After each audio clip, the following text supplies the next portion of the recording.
শ্রোতা বন্ধুরা,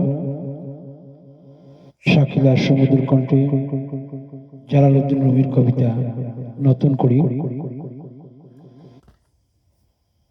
তার কাছে বসো, যার জীবনযাপনের অভিজ্ঞতা আছে। কেউ গাছের তলায় বসো, যার নতুন কুড়ি বেরিয়েছে। বাজারের সেই অংশে চলাফেরা করো যেখানে কেমিস্টরা ওষুধপত্র বিক্রি করে। তুমি শুনবে নানান ধরনের পরামর্শ। দয়া খুঁজতে থাকো।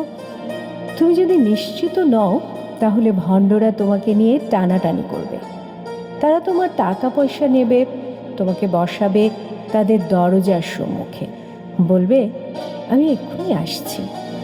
তাদের অন্য একটা দরজা আছে সটকে যাবার।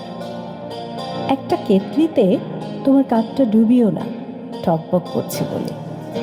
সব কিছুতে মাল থাকে না, সব কিছুতে তলা থাকে না, সব চোখে দেখা যায় না, সব কিছুতে সুই পড়ানো যায় না, শুধু আছে বলেই।